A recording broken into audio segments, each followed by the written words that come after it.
Bonsoir à tous, ou salut à tous, c'est mieux. Aujourd'hui, nous allons parler de la non-circulation de l'argent. Mais avant de commencer, j'aimerais rappeler le sujet de la vidéo précédente. Il s'agissait du tutoiement comparativement au vouvoiement. Je veux rappeler les raisons avant de commencer ce sujet parce que c'est maintenant que je vais commencer à parler de Patrice Talon, à m'adresser à lui par tutoiement. Donc le tutoiement n'est pas au fait une insulte. Cela a beaucoup d'avantages. Les 4 raisons que j'avais citées dans la vidéo précédente sont la première, c'est la raison d'affection, d'expression d'affection ou d'une sorte de sympathie. Disons une fraternité. On exprime une sorte de fraternité.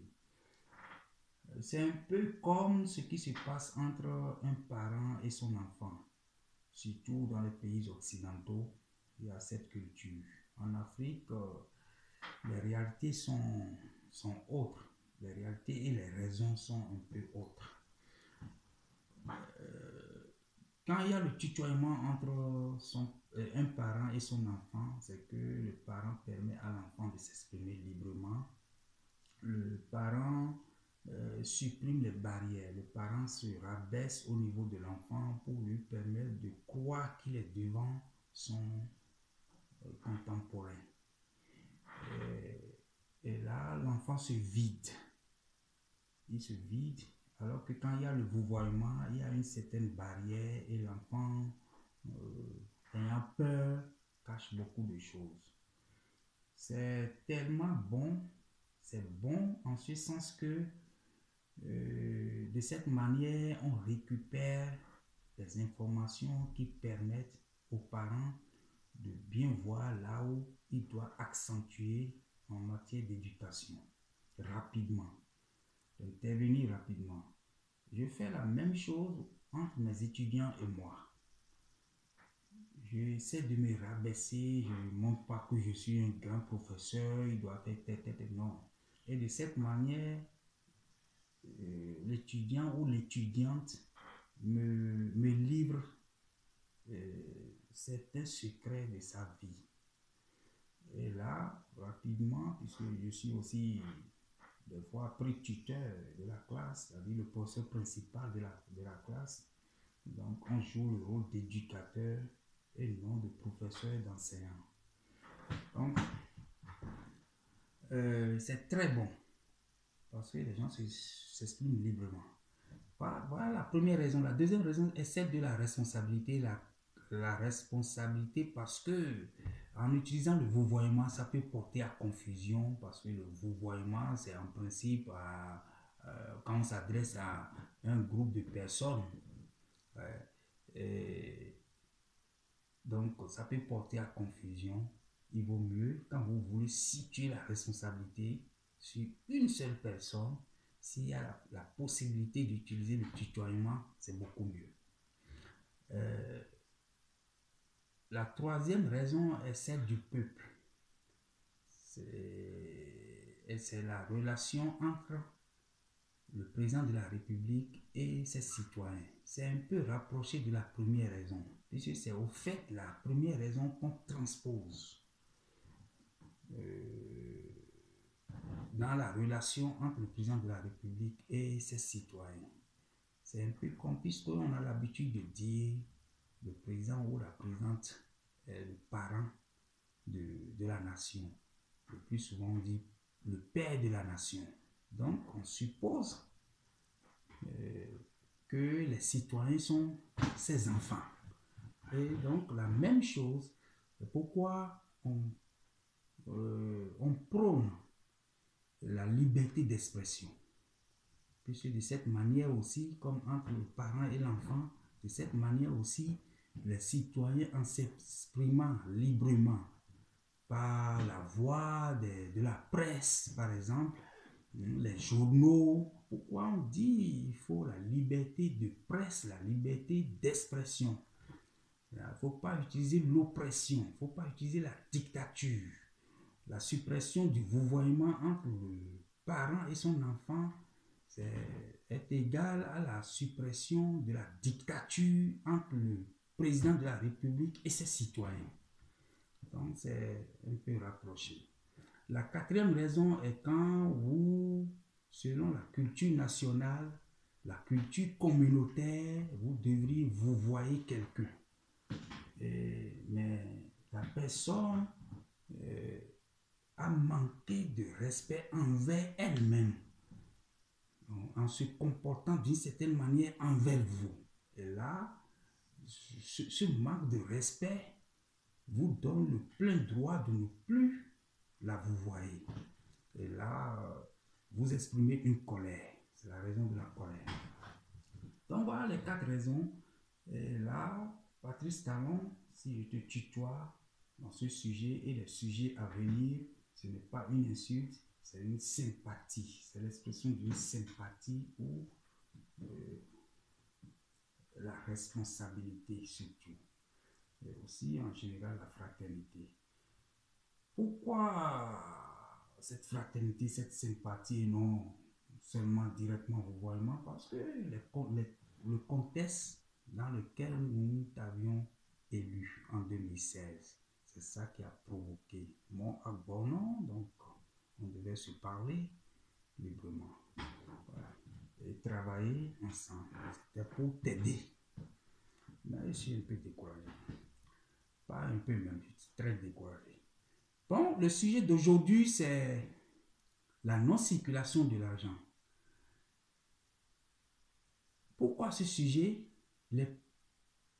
La population se plaignait. J'ai entendu parler de ça même en Allemagne. Les gens m'ont dit que tout est dur. Dès le début, déjà en 2016, 2017, comme ça, les gens se plaignaient déjà. Que tout est dur dans le pays, l'argent ne circule pas, c'est tellement très dur de vivre. Et je croyais que bon, c'était des gens qui avaient l'habitude de gagner plus d'argent et maintenant ça a diminué un peu, donc ils commencent à se plaindre. Et donc, mais à ma grande surprise, j'ai vu pendant la première tournée de Patrice Talon, j'ai remarqué que lui-même m'a confirmé cela. A confirmé en disant que l'argent ne circule pas parce que, bon, d'ailleurs, il avait dit au début, il serrait la ceinture, donc l'argent ne va pas circuler dans peu de temps, tout sera bon. Il a confirmé effectivement que l'argent ne circule pas. Et il a expliqué par le fait que il a arrêté la corruption. C'est parce qu'il a arrêté la corruption que l'argent ne circule plus. Mais Patrice, laisse-moi te dire une chose. Tu ne peux pas arrêter la circulation de l'argent. L'argent doit circuler. Il n'y a pas de raison d'arrêter la circulation de l'argent.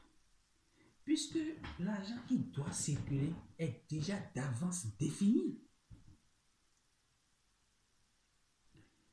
J'ai l'impression que tu as adopté une sorte de politique affamée pour être applaudi quand tu vas faire peu. J'ai vu Notre-Dame de Boukoumbe, le comportement de Notre-Dame de Boukoumbe. C'est une manière d'abrutir la population. C'est très diabolique. La dame n'a pas besoin de sautiller comme ça. Si la dame se comporte de cette manière, cela veut dire que quelque chose ne va pas. Encore qu'elle est une institutrice, une enseignante. C'est ça qui a retenu mon attention. Qu'on ne peut pas encourager des choses comme ça. Montez-moi sur une moto, j'irai voir la voie de mes propres yeux. Elle peut manifester parce qu'il n'y avait pas de voie. Mais en principe, s'il y avait une certaine culture, bon, nous avons maintenant une voix. On n'a pas besoin d'applaudir si tant. de se comporter de cette manière. Et tu étais tellement content, alors que tu as dit qu'il n'y aura plus le culte de la personnalité. Si c'était le contraire, que la dame t'avait attaqué, tu allais te frustrer. Et peut-être tu allais te déguiser en policier et tirer à bout portant sur la population. Voilà, je fais seulement des trucs. C'est pas si... Je ne suis pas tellement... Ça dit, des choses se sont passées. Quand la population a manifesté un mécontentement, la police était là, il y a eu des morts. La population a manifesté de mécontentement dans nos communes, les Tchaourou, Savait, il y a eu des massacres. Maintenant, quand on chante tes jalouse, tu étais tellement content. Voilà la contradiction dont je vais parler. Bon, je veux te dire que l'argent doit circuler. Nous ne sommes pas en situation de crise financière comme en Islande, en 2008, je pense, qui était liée aux affaires de Panama Papers.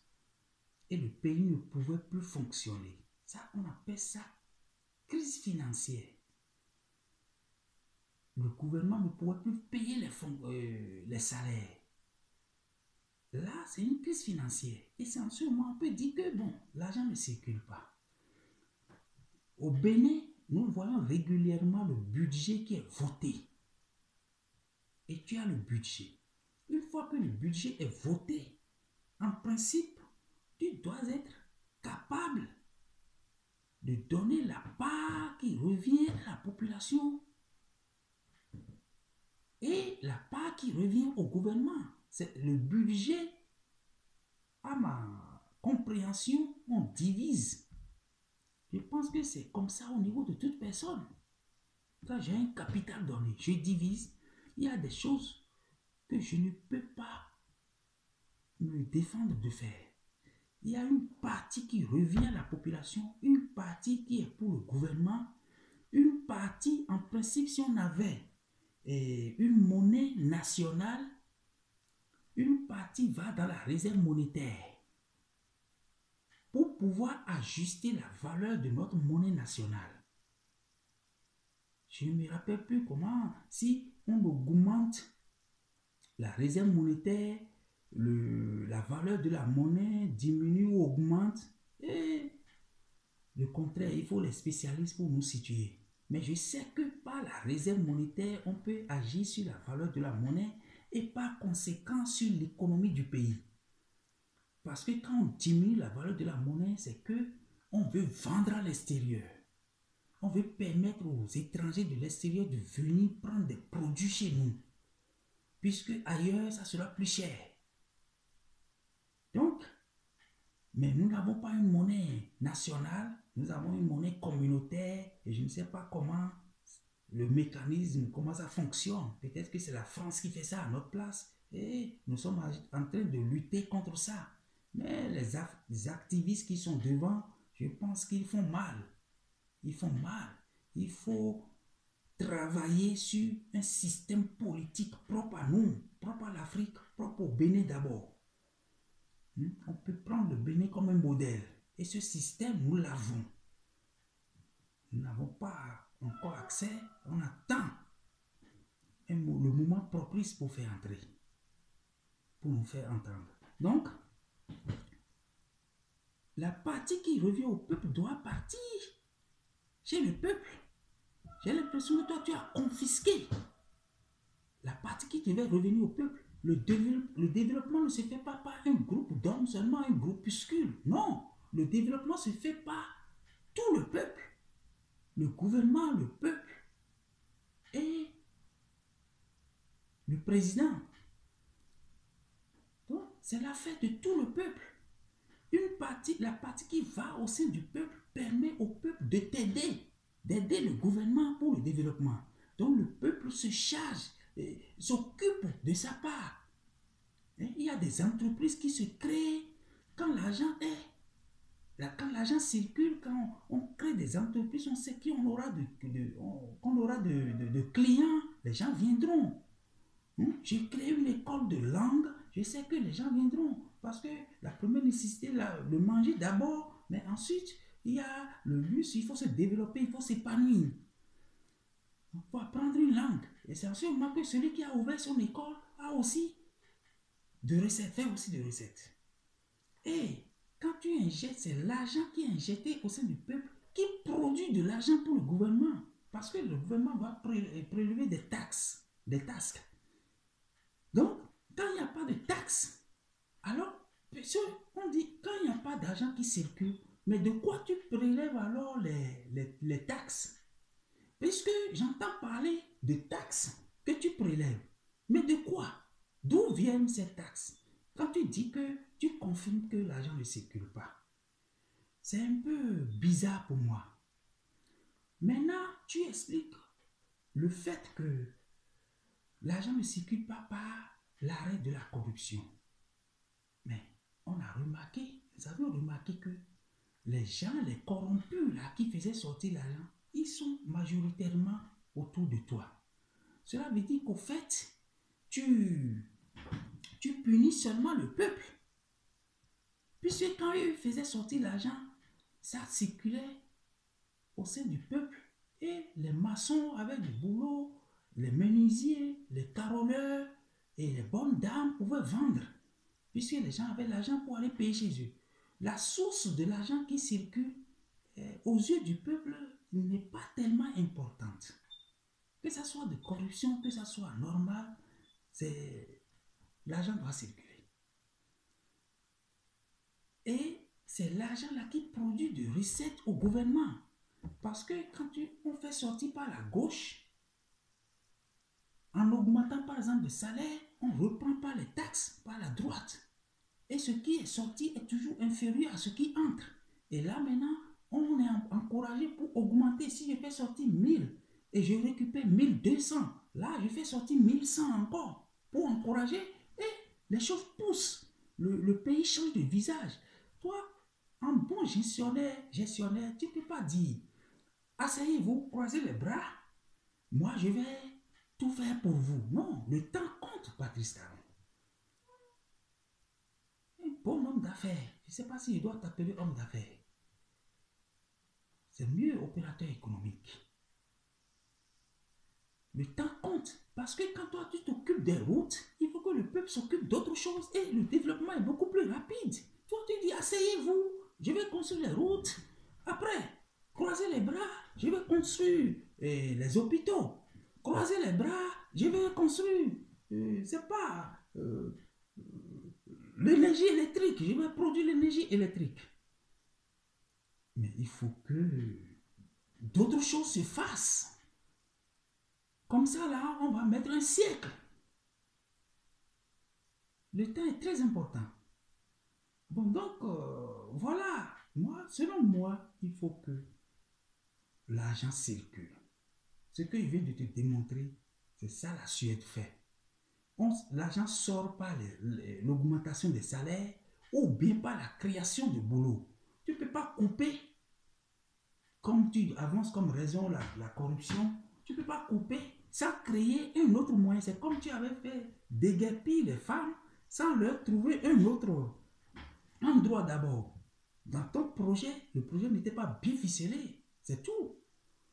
Il faut tout prévoir. Tu dois créer une autre alternative d'abord, avant de couper quelque chose. Création de job, de boulot. Un secteur, ça peut être secteur primaire, secondaire. Chaque pays a un secteur. Et on peut créer le travail. C'est après quand on va travailler ensemble, on aura de recettes, qu'on peut encore rêver d'autres choses. On ne peut pas être à un niveau donné et rêver gros, plus que nous. Le peuple doit évoluer avec le développement, Patrice Talon. Les aborigènes n'ont pas évolué, mais leur pays est développé. Mais où est leur épanouissement? Est-ce que c'est ce que tu veux faire de nous, ça? Des aborigènes qui ne connaissent rien, qui sont à l'état primitif? Ou bien tu fais de nous des esclaves parce que tu prélèves les taxes, mais tu n'injectes pas le capital. Les taxes là proviennent de la diaspora, j'ai l'impression. la masse monétaire de la diaspora. Il faut demander à ton ministre de développement et du plan. Il est comme ton premier ministre. Il a fait un rapport. Sinon, d'où est-ce que tu as les taxes? D'où est-ce que tu as les taxes? Quand le peuple ne produit rien, il n'y a aucune production. Donc cela veut dire que c'est notre argent et tu exploites tous les citoyens et de la diaspora et les gens en interne. Ce n'est pas bon. Bon, je termine pour aujourd'hui. C'est comme ça. L'argent doit circuler, Patrice Talon. Je m'arrête là. Et très prochainement, nous allons parler de la fête de Vaudou. Donc, déjà dans la journée du dimanche, le dimanche déjà, il y a notre fête, la plus importante selon moi. Je souhaite un bon déroulement des fêtes de Vaudou. J'espère qu'il y a eu les préparatifs et que la célébration aura lieu. Donc, bonne fête de Vaudou à tous les Béninois. Merci beaucoup pour aujourd'hui.